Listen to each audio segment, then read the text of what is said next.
Bennington Historical Society's last presentation of 2024, coming to you today from the fabulous Edith Memorial Theater here at the Monument Arts and Culture Center here in beautiful Bennington, Vermont. Our presentation today is A Tale of Two Paintings, The Norman Rockwell Mystery. In 1962, artist and cartoonist Don Trachte purchased the painting Breaking Home Ties from his friend and neighbor, Norman Rockwell. 40 years later, the painting was loaned to the Norman Rockwell Museum, but art critics began to raise concerns about its authenticity. Was this really a Norman Rockwell original, or could it be a carefully executed forgery? In this presentation, Don Trachte Jr. shares the story behind the painting, the debate about its origins, and the shocking secret he and his brother found behind the walls of their father's studio. Don is the eldest son of artist Donald Trachte. He was born in Madison, Wisconsin in 1947. During his childhood in the 1950s in the wholesome environment of Arlington, Vermont, where he was raised as a neighbor and friend of Norman Rockwell's family, Don grew up with many of the people depicted in Rockwell's paintings. He attended Arlington High School and Western State College of Colorado with a major in economics.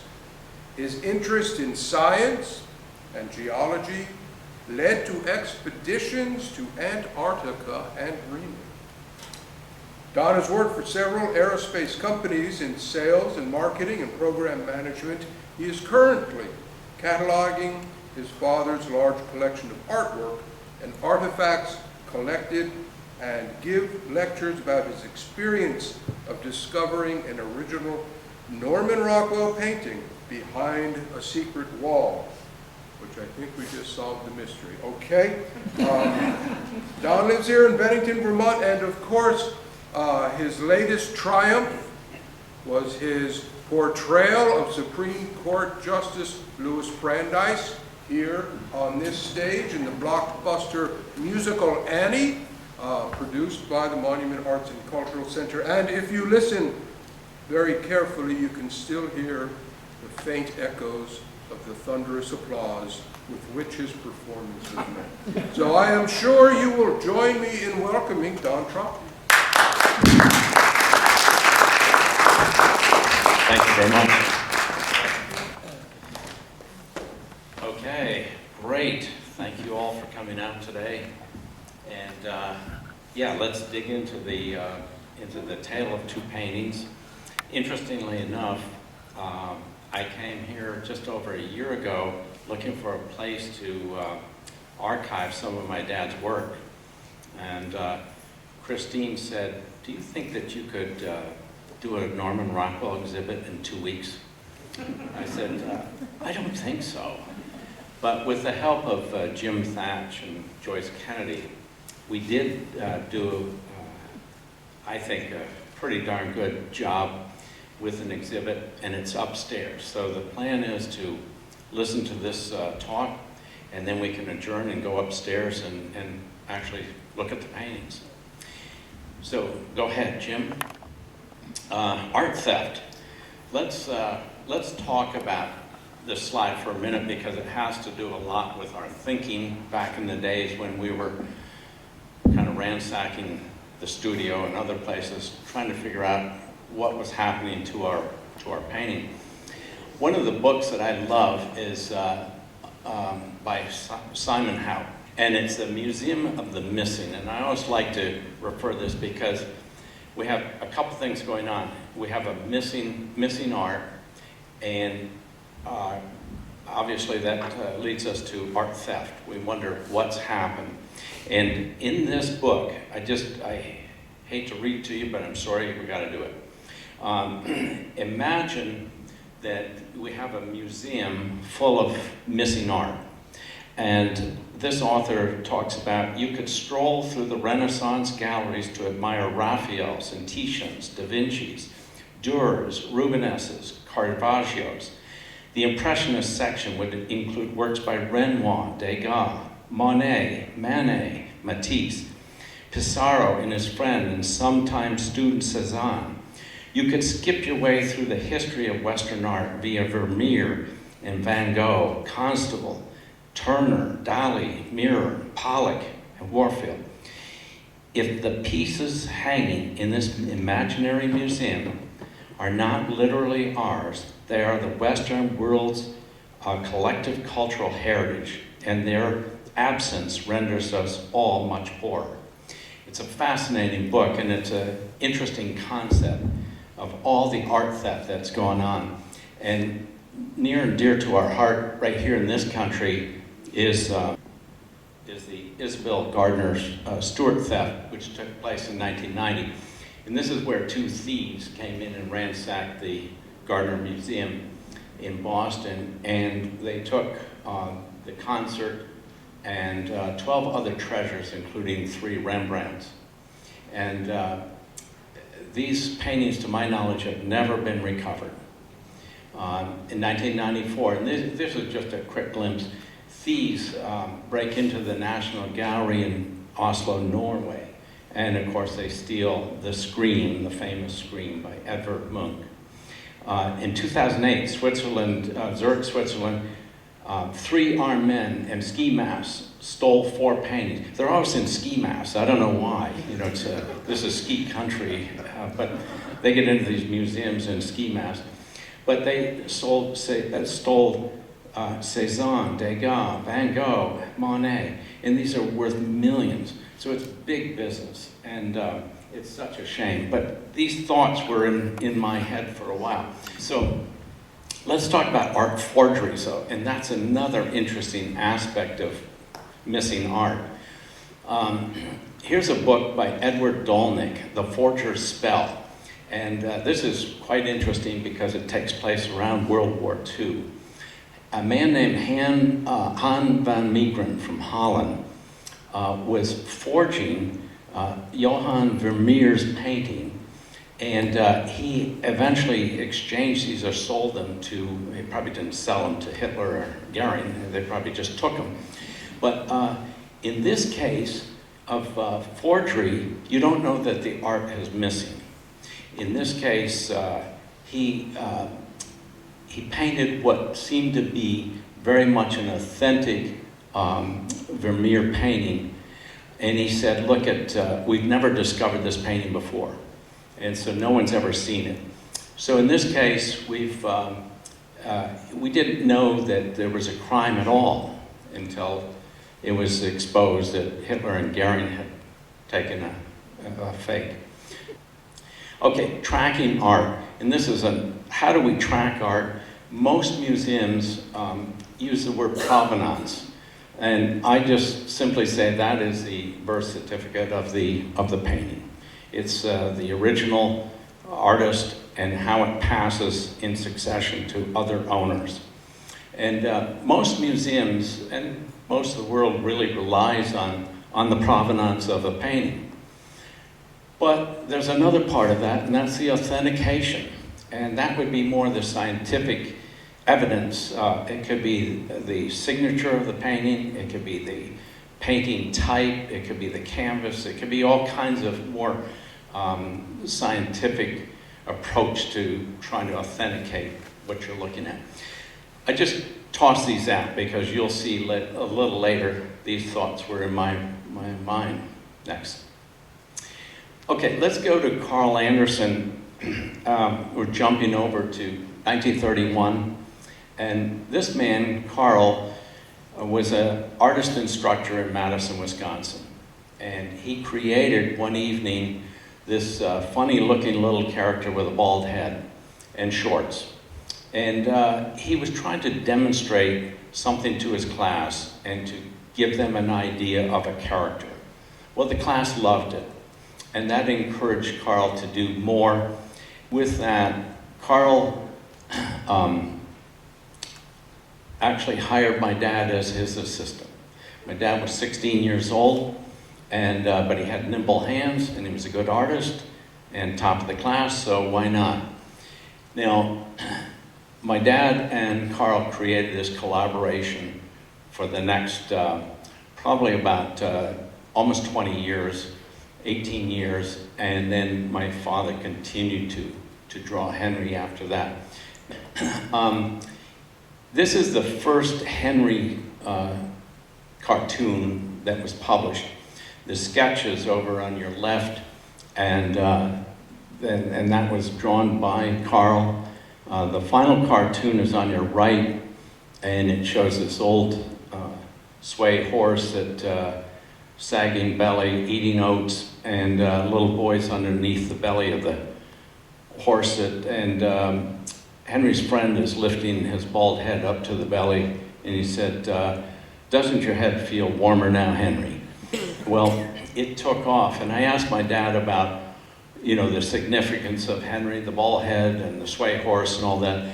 But keep in mind, in 1931, horses were all over the streets. This was a very common sight. And since this was in Madison, Wisconsin, these little kids were German and Norwegian background, and they all have blonde hair. And in June, the mothers would shave their heads. So you had the whole streets full of bald-headed little kids running all over. And so it's played out that significance.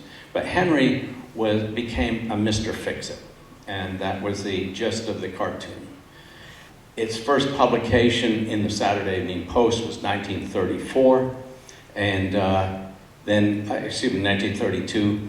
But in 1934, Henry was recognized by William Randolph Hearst, and it was Hearst who picked it up, and he started to publish Henry as a cartoon strip. Not just a single panel, but this would be a multi-panel cartoon strip. And that's the thing that William Randolph Hearst became known for. He's the one who created that modern day cartoon, the funny pages.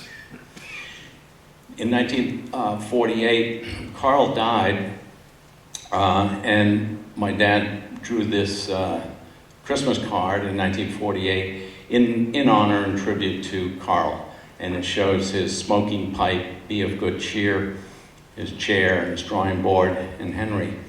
My dad continued, next slide, to draw the strip from 48 to 1994. And so he had quite a long career with that cartoon. In 1950, we moved to this house.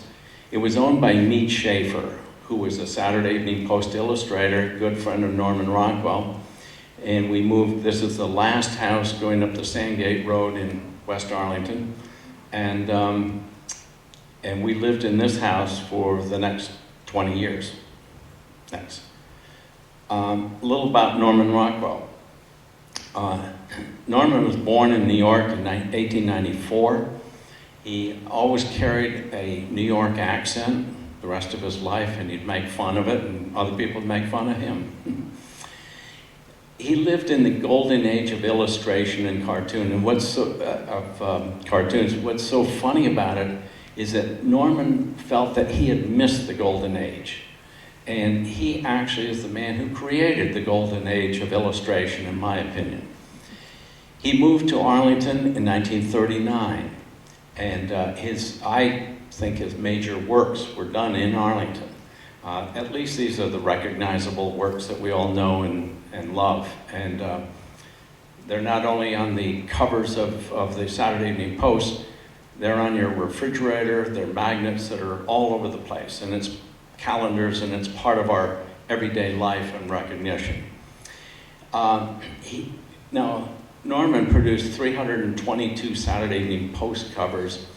Actually, 323 were actually published, and that's because he did John F. Kennedy twice. After he died, there was one more. Now, a little about Norman. He dropped out of school, and he joined the Art Students League. His his mentors and his professors were George Bridgman, Thomas Fogarty, and it's so significant. A man like George Bridgman is the man who drilled into Norman, you've got to be accurate with your paintings and your drawings. And he's the man who said, you've got to go down to the museum. If you're going to paint a picture of a chair or a table, it has to be accurate. And that was drilled into Norman all his life. His favorite writer would be Charles Dickens and probably David Copperfield. Well, Norman's wife, Mary, would read to Norman while he's painting. And so that was a very routine thing. He loved those stories, and he obviously loved to have his wife sitting there reading while he's painting. His favorite artists included Rembrandt, Vermeer, Bruegel, Velasquez, Durer, and his favorite illustrator was a man named Howard Pyle. Howard Pyle came from Pennsylvania, and Howard was considered really the grandfather of our more modern day illustrations, if you will. It was Thomas Fogarty who said to Norman, "Step over the frame, Norman, over the frame and live in the picture." And I think these are the details that Norman had in his mind, and I think that's why we love Norman Rockwell's work today, is that he was that accurate. He took time. The background for each one of his illustrations could be 9 or 10 different paintings and illustrations that went with it. Norman moved to West Arlington in 1939. Really not in this house. He originally moved to a house just up the road from this bridge. There was a tragedy in 1943 where a studio burned down, and it was later that Norman moved to this particular house, the one on the right-hand side. And this is the famous West Arlington Green. You see the church and then the two houses in the back. Norman also joined this group of people. The interesting story about Gene Pelham, who's on the left. Gene moved to Arlington unbeknownst to Norman. In fact, one day Norman came down to the West Arlington area, and he was looking for the covered bridge, and he stopped in the yard and saw this man working on his house, and it was Gene. When Norman got out of the car and he walked over to Gene, he looked at him and he said, "Gene," and Gene looked back, "Norman." They knew each other from New Rochelle, New York. And actually Gene had at one time even modeled for Norman. So by serendipity, these two men had linked up again. And Gene, by his own right, was a fabulous artist. Also, we have John Atherton, Mead Schaefer, George Hughes. All of those people contributed to the Saturday Evening Post covers, as well as calendars and other journals. Collectively, you can see the numbers. From 1939 to 1953, Rockwell, of course, led the pack in number of publications and post covers. Rockwell published 98 Saturday Evening Post covers from work that he did in Arlington. Now, he did a lot of inside editions as well. We have George Hughes, 52. George was prolific and did about 115 covers in his life. John Atherton, Mead Schaefer, and of course, Gene only produced 2 covers, but he was so busy he became Norman Rockwell's full-time assistant. The first cover that Norman did in Arlington was this one. It's in 1939, the Marble Shooter. And in this case, Norman brought these 3 kids over to his studio and he painted them live. There was no photography. And he found the little girl over in Cambridge, and he would just wander over to a place like Cambridge and say, "I'm looking for a little girl with red hair and pigtails, and does anyone know anyone?" And by chance, of course, someone did. And then his son Tommy is in this, as well as a little kid named Salter. During those war years, the Willie Gillis series, very well known. And of course, this was a big hit. This is the way Norman portrayed the war years. It wasn't very gory. In fact, it was humorous. And yet you felt a little bit of sadness in the character of Willie. Of course, Rosie the Riveter became one of the most probably prized possessions, if you will, of the 1943 series. And this woman model, she was a local Arlington model named Mary Doyle. And this one was one of the first large sales that took place many years later, but it sold for nearly $5 million.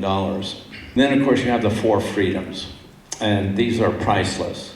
And if anything, if Norman never ever did anything else, these Four Freedoms paintings probably will be the most honored paintings that we could even imagine. The paintings themselves probably did more to win the war, World War II, domestically than anything. And there's a long story about that. Someday we'll go into that. But the government bought hundreds, thousands of these paintings and distributed them all over. And it worked in the factories and so forth. So that's how important they were. This is an interesting picture. Took place in Arlington. The two men in the back, the Benedict brothers. Norman went to the Benedict brothers, and notice this is the end of the war. And he wanted to portray a soldier, homecoming soldier, and homecoming Marine, telling the stories of war. And the two Benedict brothers were approached by Norman, and Norman said, "Could I come up to your garage, and I'd like to do a scene like this?"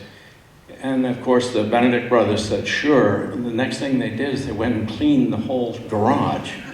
They picked it all up and cleaned it up. And when Norman arrived, he said, "No, that's not what I wanted. I wanted it to look like a normal garage."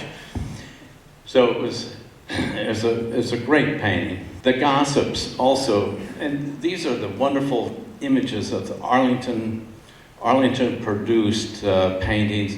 The Gossips, I think, is wonderful because the word was that it took Norman years to actually publish this. It was swirling around in his mind about an image like this, and he didn't know how to do it until finally he realized if he made the joke on himself, he could publish it. So that's the kind of man he was. He wouldn't want to embarrass his neighbors, and he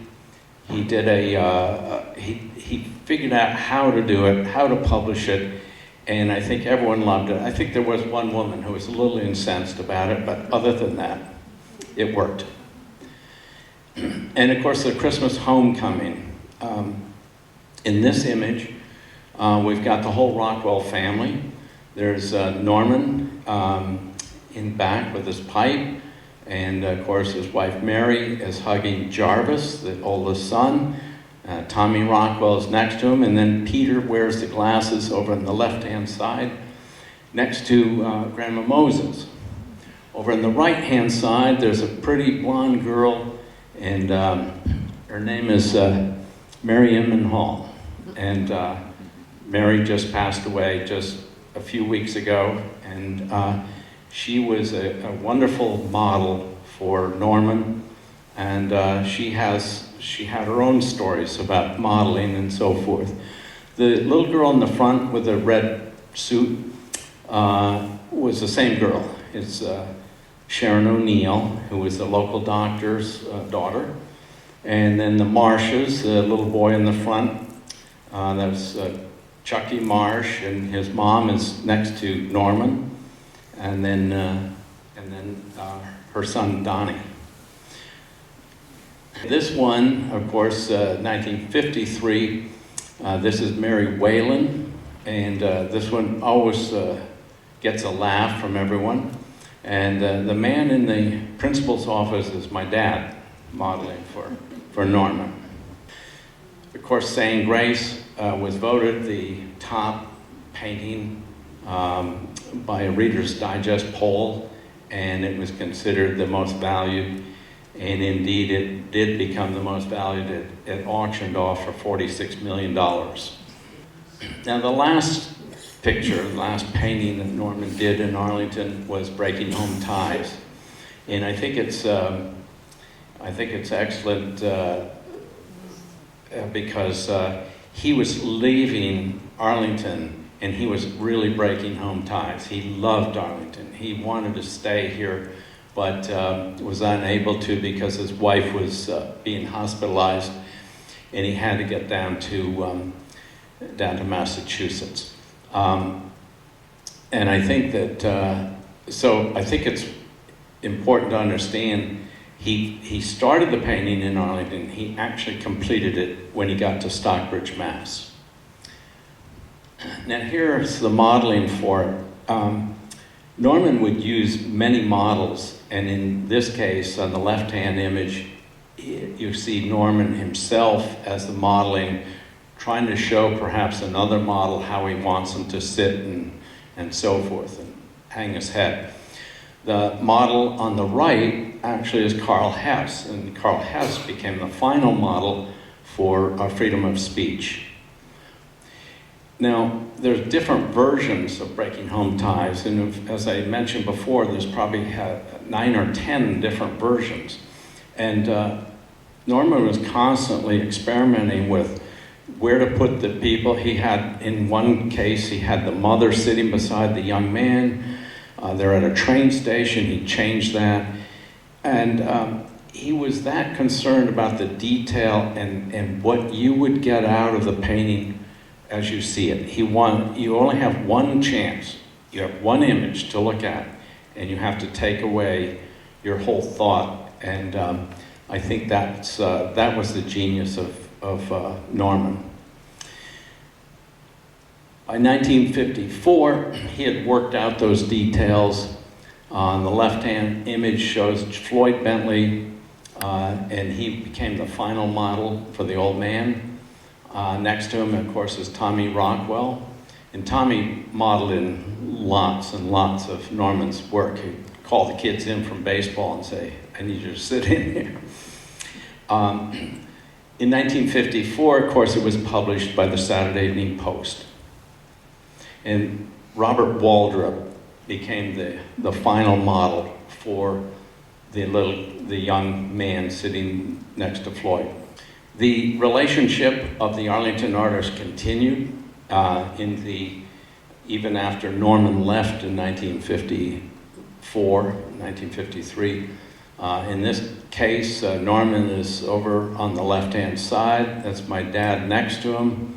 There was a man named Frank Hall who was an MC at this event. It actually was an Arlington street fair. And these fellas would get together and they would auction off their personal art, but in this case, they would entertain anyone who came in, and they would paint pictures and do gags and things like that. They were saying goodbye to Vic Donahue, the man second from the right, and then, of course, it's George Hughes on the far right. My mom made these bow ties, and they all came with the berets and hammed it up and just generally had a great time. In 1962, Norman came back to this area, southern Vermont, and he went to the Southern Vermont Art Center, and he has 31 paintings, original paintings. He had, and you can't read it, later you'll see the actual imitation upstairs. But in this is Breaking Home Ties, Price on Request. And he even has one of the 4 freedoms in this list. He had the Golden Rule. These are beautiful paintings that he had on display. This is June 30th, 1962. Well, at the Southern Vermont Art Center, my dad approached Norman and said, I'd like to buy Breaking Home Ties. And Norman said, okay, why don't you come down to the studio after the show? we'll work out some deal. My dad said, well, what if it sells? I can't take that chance. Norman said, don't worry, at this price it's not going to sell. Well, my mom and dad went out to lunch, and when they came back to the gallery, there was a sold sticker on the painting. And Norman let my dad agonize for several minutes and finally sauntered over to him and said, Don, it's your painting. And with that, my dad gave him a check for $900. And you can see he put the Henry cartoon character on his check, and of course Norman endorsed it. By the way, my dad also did pay the Southern Vermont Art Center a fee for that too. He didn't escape it. Now, soon after the painting came back to our house, Norman wanted to borrow the painting, and with that he took it off to Russia, it was Soviet Union in those days, and to Egypt. And my dad was really desperate. He hated the idea that this painting was leaving his house and his home. And Norman wrote to him when the painting got back. He said, Dear Don, I have your original back home. It was the most popular pics of the show. They were offered $35,000 to you for it. They said they called you. You must be crazy not to sell it, but I adore your loyalty. As ever, Norman. So in 2 years, it went from $900 to $35,000. So that's not a bad return on investment right there. But investment was not why my dad bought the painting. Now, by 1970, my dad and Gene Pelham were on a committee in Southern Vermont Art Center, and they were always trying to come up with some theme for the exhibit. In that particular year, they decided to do self-portraits. Well, my dad put together his self-portrait, and of course he put himself in as the old-timer sitting on the running board of the car. He put this oversized Henry cartoon next to him, and it says KFC, that stands for King Features Syndicate. King Features was the syndicate that actually owned Henry, owned the copyright to Henry at that time. And they were always hounding the artists, the cartoons. I said, make sure you always put the copyright on everything you do. So my dad did. And of course, here are the sketches that were preliminary before he painted the final painting. Well, it wasn't too many years after that, and my parents are going through a divorce. And of course, there's a division of property. And in this case, they decided to take 8 paintings, which were in our household, and those 8 paintings would go directly to the children. And now at the time, my mother had 5 of the paintings in her possession, in her house. My dad had 3. So that's how the split of the 8 paintings took place. The children, though, technically own them. Next. Well, here's the divorce decree. We don't usually like to publish our divorce decrees, but in this case, I think it's worth a look. Notice at the bottom, it spells out each of these paintings, and it spells out there's 2 Gene Pelhams, there's a Rockwell, a Schaefer, a Webb, a Weintz, Eric, and Hughes. Those were the 8 paintings. It says in this decree in 1973, of course, the paintings will go to the kids, but the parents can continue to hang them in their respective homes. These 5 paintings were in my mom's house at the time. Now, over on the left, you see there's a Mead Schaefer painting. That was done probably about 1937. It's an old painting. Below that is Lee Eric, who is a local artist from Arlington. Virginia Webb from Manchester, so local artist, plus Gene Pelham. And the covered bridge in West Arlington, and a field and stream in that same neighborhood. The 3 paintings in my dad's studio, of course, the Norman Rockwell painting, large painting. George Hughes had this painting. It was in the house, but my dad prized that possession. And Claire Weintz was a 3rd illustrator in his possession. And she was another local good artist. My dad built a studio. It became kind of an octopus. It started out as a nice chalet building, but you can see he got carried away with himself and did a lot of the building himself. Okay, so now, by 2002, now we've gone from, for a period of about 25 years, in 2002, I decided that the best place to put the Norman Rockwell painting would be in the Stockbridge, Massachusetts, Norman Rockwell Museum. And it was called the Arlington Years Show at that time. That was their exhibit. So that's 2002. By 2004, however, questions were looming large over the details of the painting.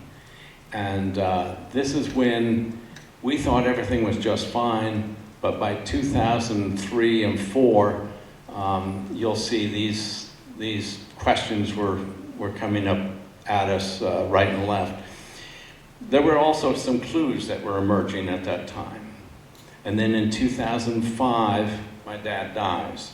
So that's kind of the sequence. One of the clues that came up was from Illustration House in New York.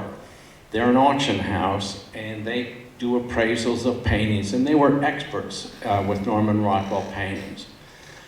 They called me and said, could we borrow this painting? It was done by Mead Schaefer. We'd like to put it in an exhibit. And I said, certainly you can. Well, you can't read the letter, but basically they said, well, we decided not to use the painting, but we see something strange about this painting. Something's changed from when Mead Schaefer did it, and we have the proof because we have the tear sheet from the magazine. Now this is very difficult to, if you pull out a magazine cover and try to match it to a painting, it's not that easy. Somehow they saw something different. Well, this letter just refers to the detail, their theory, what happened. I shrugged it off in 2004, said, well, these guys are from New York. What would they know? This is where the painting was that we had in our possession. Now, more clues came up. After my dad passed away, we had a service, and we brought the paintings back. I had some paintings at the service, and I went into a closet, and when I reached in, I pulled out a duplicate of this painting, and I held it up and I said, what on earth is happening here? Why did George Hughes make a duplicate painting? I couldn't figure it out. We just shrugged that clue off. Now, more to the storyline. This takes us up to January 2006. This is the Illustration House in New York. I went down to visit them, and they said, okay, we've been to the museum in Stockbridge.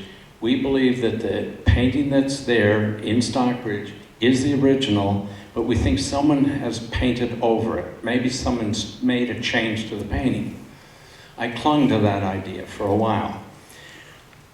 By February of 2006, just the next month, Sotheby's kept hounding me about trying to sell the painting. And I talked to a man named Peter Rathbone at Sotheby's, and I said, Peter, how would you authenticate the painting? And he told me, he said, this is on the phone, he said, authenticate it? Well, the provenance is perfect. So how could you wouldn't even question the authentication. I said, you know, Peter, I'm just crazy. So by later in February of 2006, this is when my brother found 2 photographs in the studio, and this is where we began to unravel the mystery.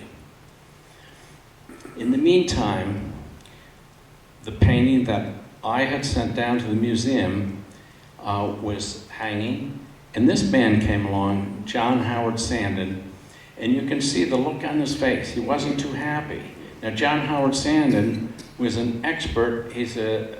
Was a terrific portrait artist, And he was a follower of Norman Rockwell. He just wanted to be Norman Rockwell. And later his career went in a different direction of portrait art.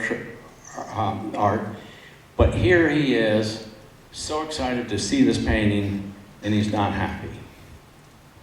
Days after his visit, he wrote 7 letters to the museum and telling them, and you can read these letters later upstairs, he believed that he quickly identified this as a fake painting, and he just questioned why would the museum continue to hang this fake painting.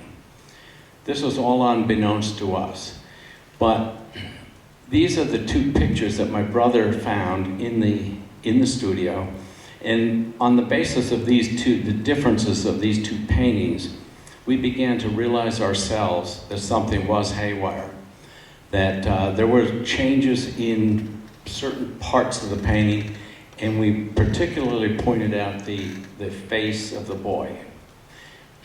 Now, you can see the 2 pictures, it's a bit subtle here, but this is what we found, and we kept trying to look at the background of the picture, the windows, the frame, all of that stuff. And it took us quite a while to start to understand that they were in fact 2 different pictures, 2 different paintings. In examining them back and forth, I would look at one image against another, and back and forth every night I would talk to my brother and we'd discuss what are the differences that we're seeing. I clung to the theory, number 1, that maybe my dad had an accident. Maybe he spilled something on the painting. And with that, you know, in the old days of photographic film, they're all sequentially numbered. I said, okay, it stands to reason that what we thought was the original painting, the subsequent number would be something that had changed. Well, guess what? It was the reverse. The painting that did look modified was sequentially before the original. So that theory was kind of blown out the door. My hen scratching with Dave back and forth, I said, okay, there's got to be 4 possibilities in the world. Number 1, there's no change. Our eyes are seeing a change and the colors. It's just a figment of our imagination.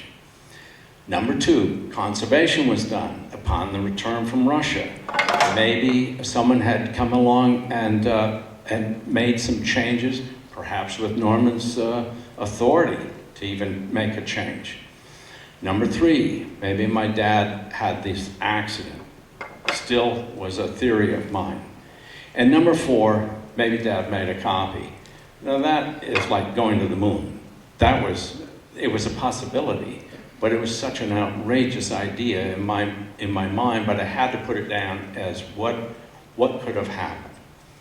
Well, some weeks later, by March 13th, we got a reply I had sent to Williamstown Art Conservation Group to examine the painting, and they replied back, we have your painting here.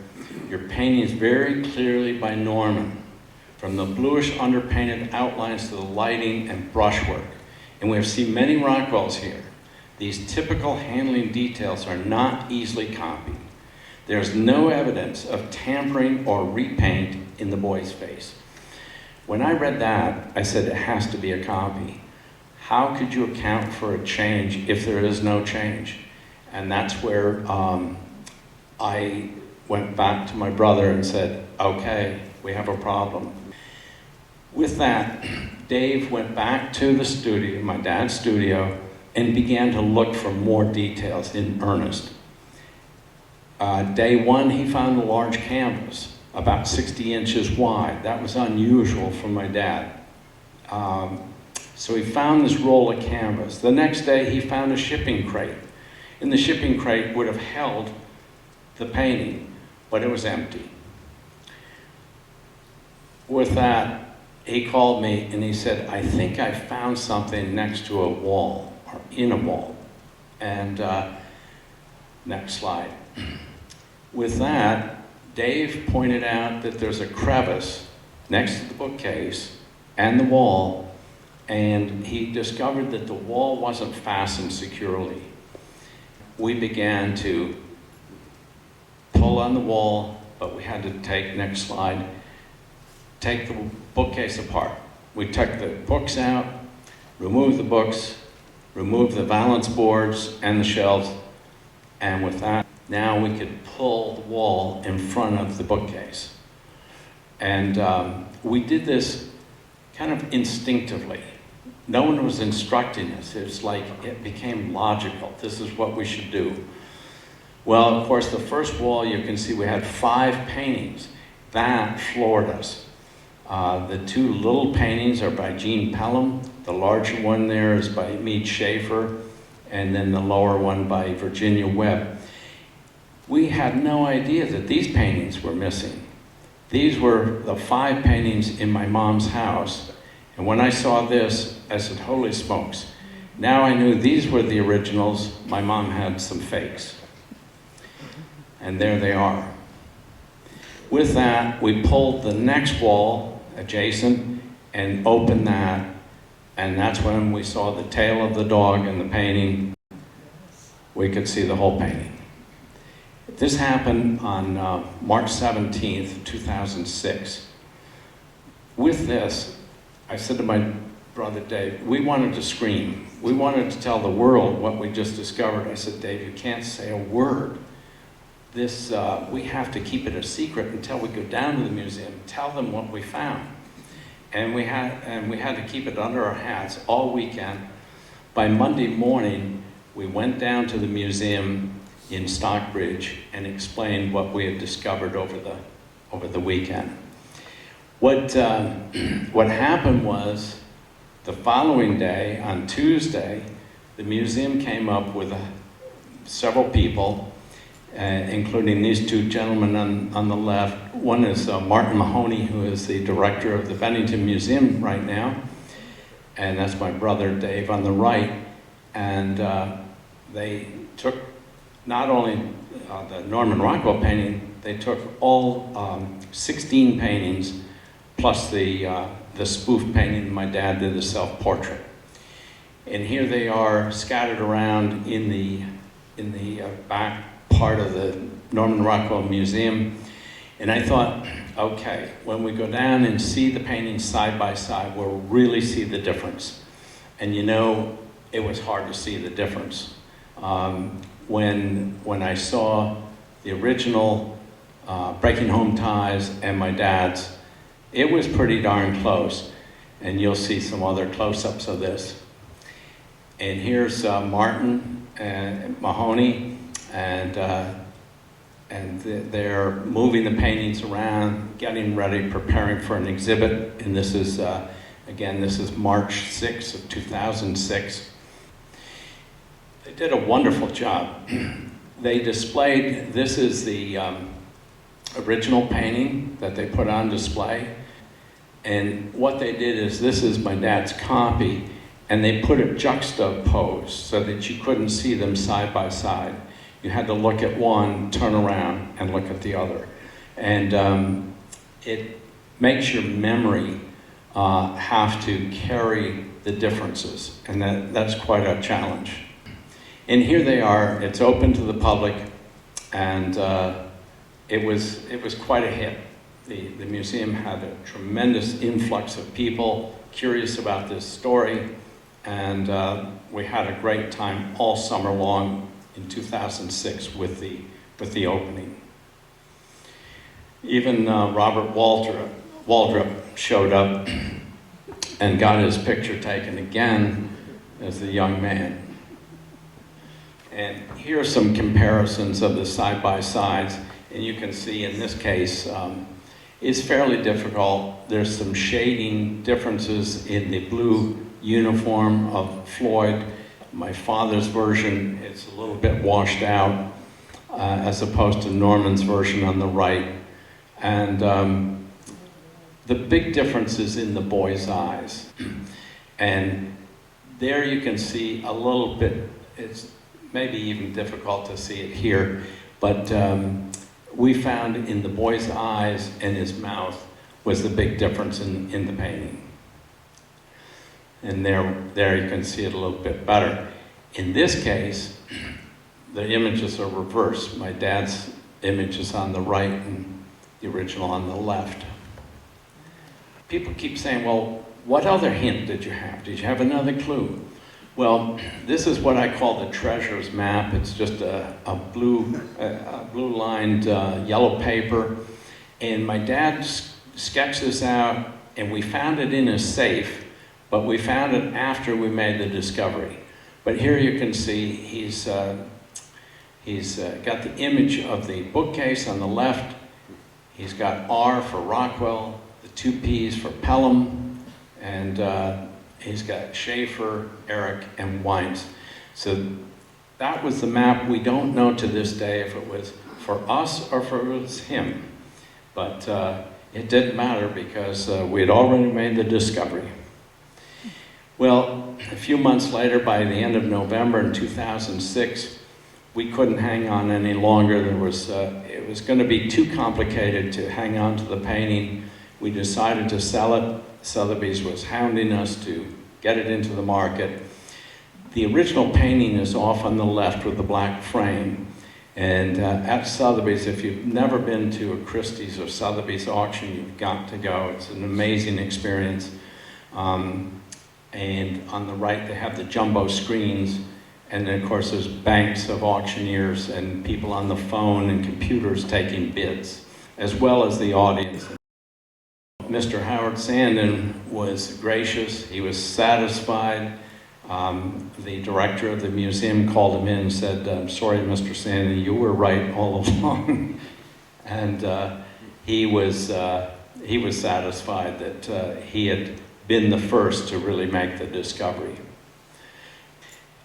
John became a very good friend of mine, and I never met him, but it was about 12 years later after this whole thing took place.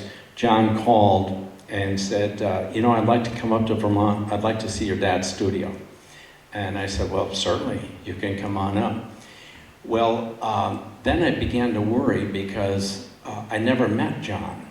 And here he had written in all these letters to the museum, and I thought he might not think well of me or my dad. So I made a deal with my wife, Michelle. I said, okay, I'm going to go up to the studio, and I'm going to meet John and his wife, but if things don't go well, you have a medical emergency, and something like an appendicitis or something. And so a while later, I called Michelle. I had met John and his wife. I said, look at this, love at first sight. The guy was tremendous. He was so gracious to us as a family and to my dad. So he was terrific. He's produced an amazing wealth of artwork. And unfortunately, John died 2 years ago this Christmas Eve. Here he is, and I think this is fun because this is how enthusiastic John was of the story. And here he is replicating just the boy's face in the painting. So we'll click through these fairly quickly. Here he is sketching out the image, and here he is painting and filling in the image itself. And we can roll through these. But it gives you an idea of his process and how he developed it. John had a very difficult time because Norman Rockwell used a technique of side strokes versus long strokes, and that means that the whole head size was different. A typical head size in a portrait is 10 inches. Norman's is 5 inches, and it's much more detailed. It's a very difficult challenge for a portrait artist. And there we go. So here you see John Sandin's version on the right, and you see Norman's on the left.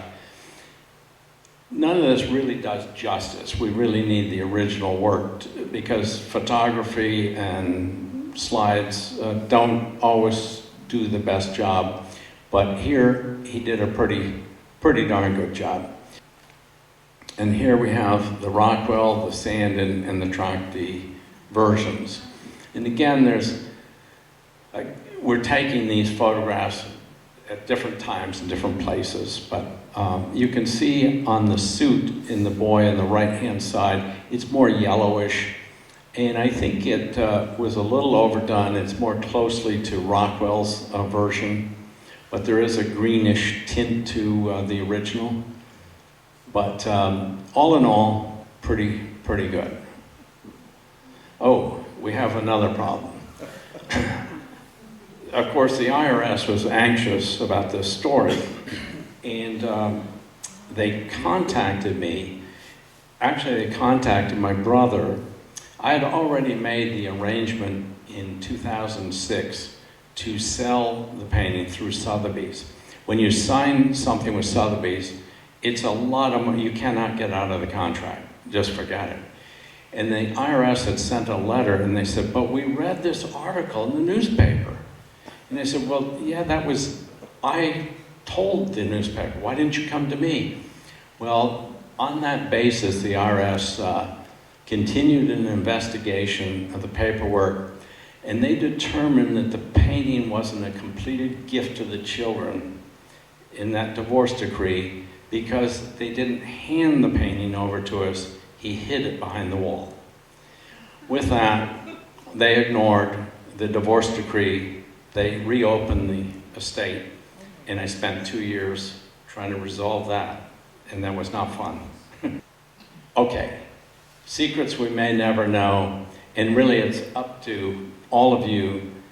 Was this done for money? Was it a prank? Was it for fear, distrust, divorce, or security? And maybe you have other ideas, but I think that's the fun of the story. And that is that no one really knows. I have my own theory. Of course, I think it was started as from the divorce, but I think that it became a security. My dad could easily leave his studio, know that his painting was safe because no one could find it behind a wall. And I think that was, to me, I think that's what made some sense. But you know, I leave it to everybody. People have distrust because of they say, well, your dad kept it from your mother. I don't think that was exactly the case. I think he just wanted to hang on to these paintings and make sure they were secure for his family. And with that, I think I could answer questions, but we could go upstairs and take a look at the real paintings. Thank you.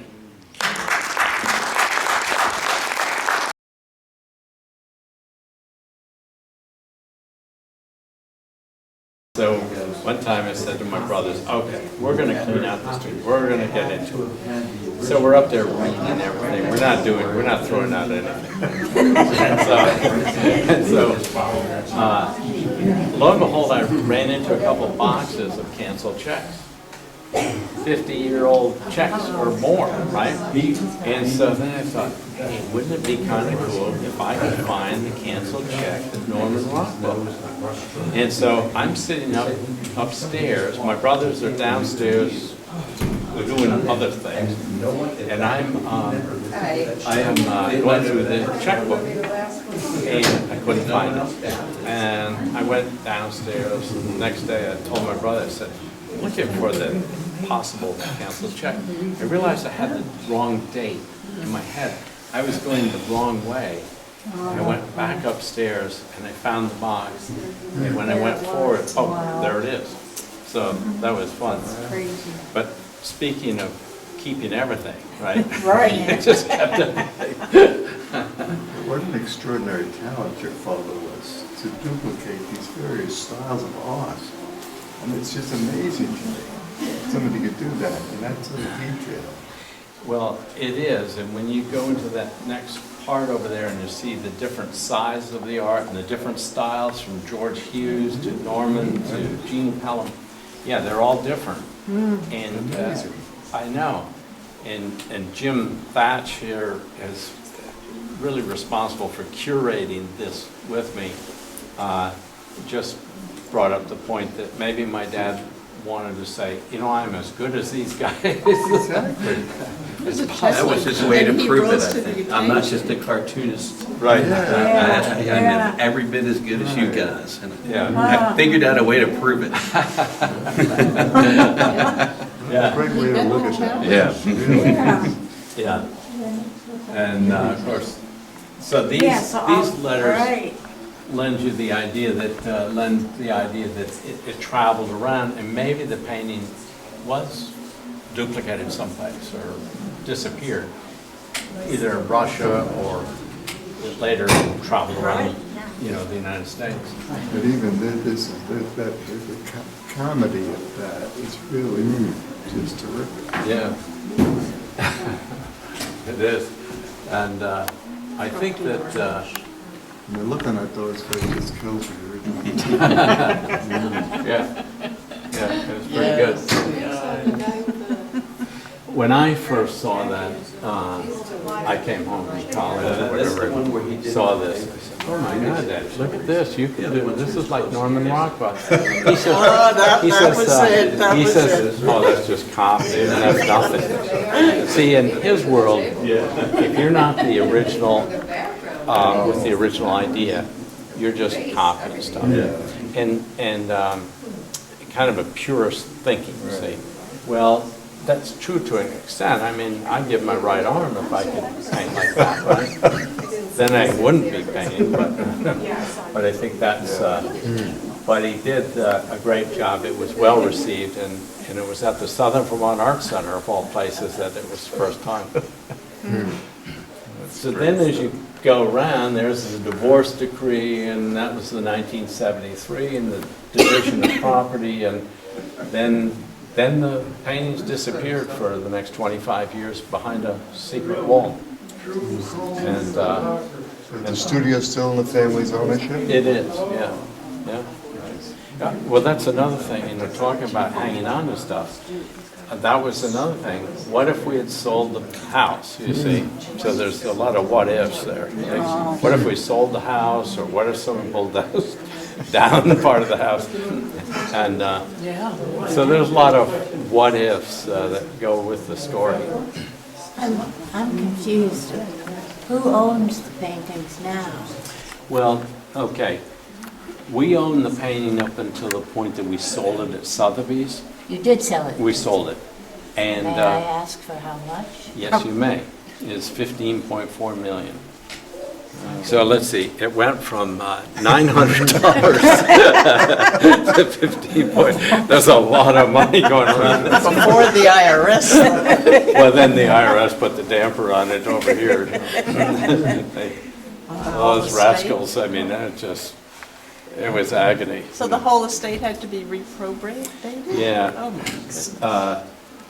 I was banking on this. I said, look at this, a legal Yes, document. yes. This is clearly, it's in the hands of the children. That's not the way they see it. I learned that there's two IRSs. There's the IRS from where most of us pay our taxes. But if you have an estate or valuable stuff or paintings or statues, oh, that's the other IRS. And they do an investigation and, oh, they'll clean your clock, you know. But it's all a part of the story, you know. It's So they belong to Sotheby's.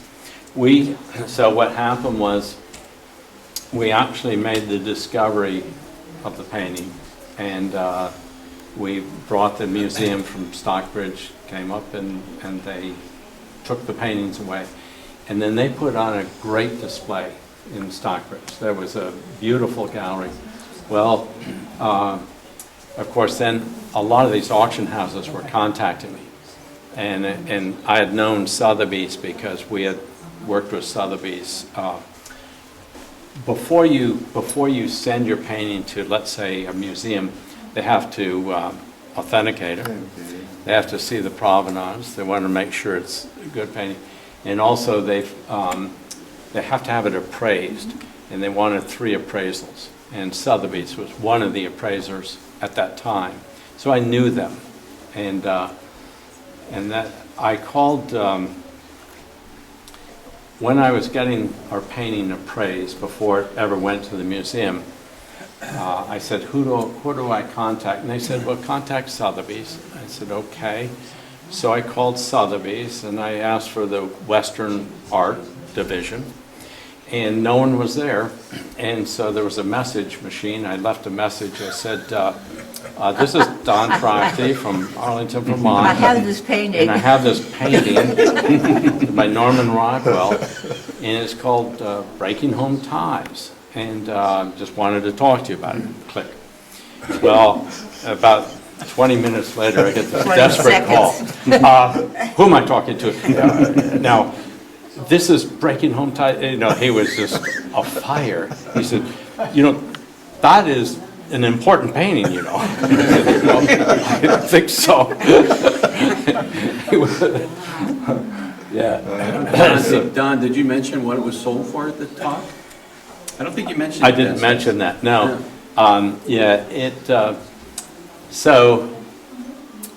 It was appraised at $5 million, okay, and by the appraisers. And you're hanging on for dear life because anything could happen the day of an auction. You know, you could have snowstorms, you could have a war, you could have all kinds of stuff going on. And so, of course, I was just hanging on for dear life, praying that we would get a good return. And you have to put a minimum value on your painting before it goes. They have to say, what's your minimum base? In this case, I think of course, if you have too high a minimum, it's not an auction. You have to start down here and get people revved up, you know.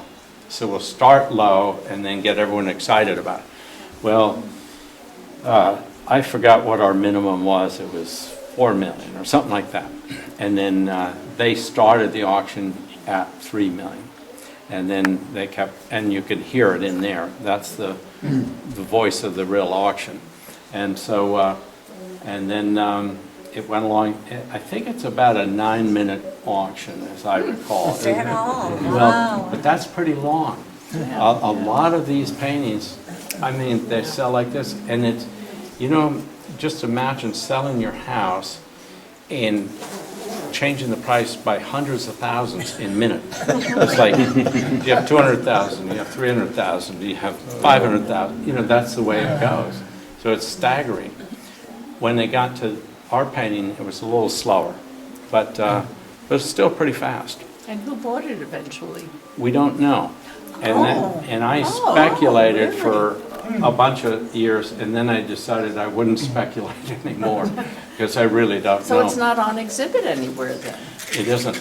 And we kept hoping that maybe some famous person,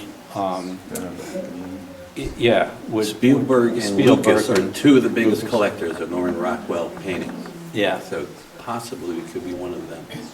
Spielberg and who else? George Lucas, Oh, Star okay. Wars. Okay. Yep. Yeah. Where's the replica?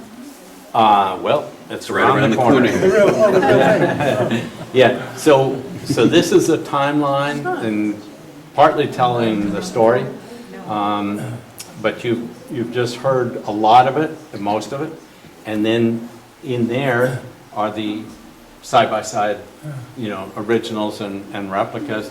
So you start here in this end in the Virginia Webb paintings, and the lighter frames are ones that my dad did.